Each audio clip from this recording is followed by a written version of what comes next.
In my previous videos, I have taught you about J.J. Rousseau and his contribution to education. Now I'm going to teach you about John Dewey and his contribution to education. So first we have to learn something about his life. Okay. John Dewey was a pragmatist and remains one of the greatest thinkers of modern times. He was born in October 20, 1859 at Vermont, a small town in New England which was in USA. Okay. Had a significant influence on the actual practice of education, not only on American education but also on the total educational sense of the world. Okay. He was graduated in the University of Vermont at the age of 20, and after completed and then completed his PhD at Johns Hopkins some 5 years later from his graduation. Okay, so it was a brief paragraph of his life, what he did. Now the main thing comes. Dewey as a educator. Okay, he was an original thinker after Plato, and he had a significant and lasting influence on modern education. He was the greatest philosopher and a practical teacher. His experimental school served as model as well as laboratory for experimenting his ideas.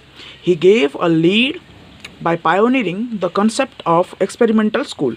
Dewey worked out his philosophy of education after careful experimentation suiting the needs to the changing time. Okay, Dewey was the original thinker. He had a significant and long-lasting influence on modern education. He was the greatest philosopher and he was a practical teacher. His modern schools were models and also laboratories for experimenting his ideas. He was a pioneer of experimental school.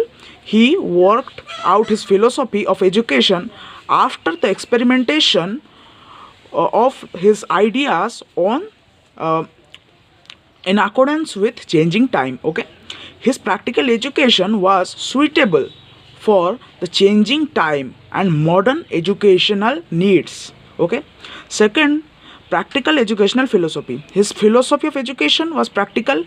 It is not just an academic discussion of educational problems. His philosophy is dynamic and objective.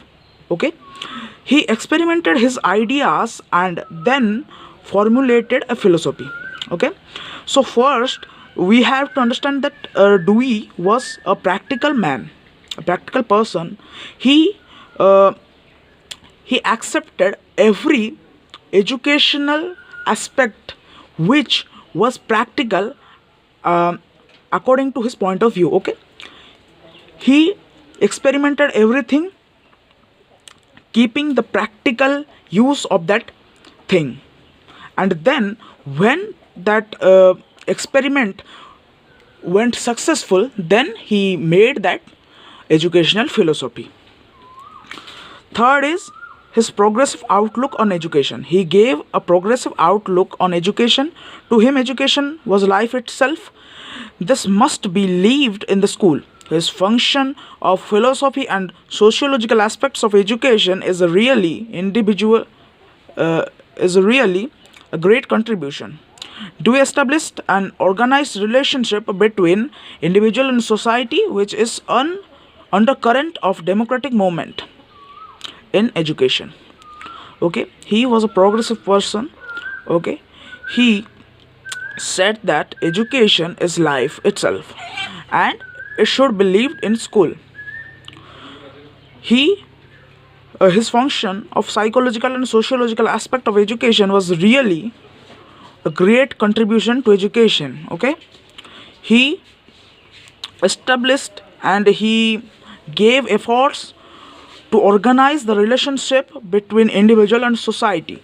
Okay, which was undercurrent of democratic movement in education. Okay, fourth aspect as Dewey as an educator is his views about aims and curriculum. To him, there is no fixed aim of education and similarly no fixed rigid curriculum.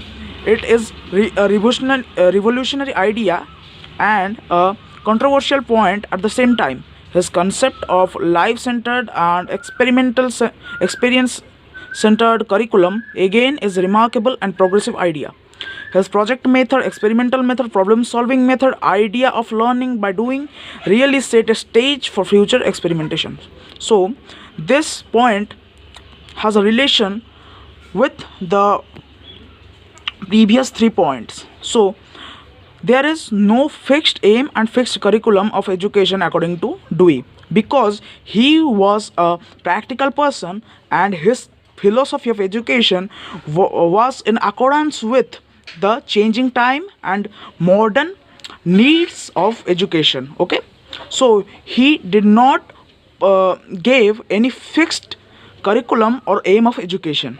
According to him, the curriculum and the aim of education should be changing according to the needs of the time, the age.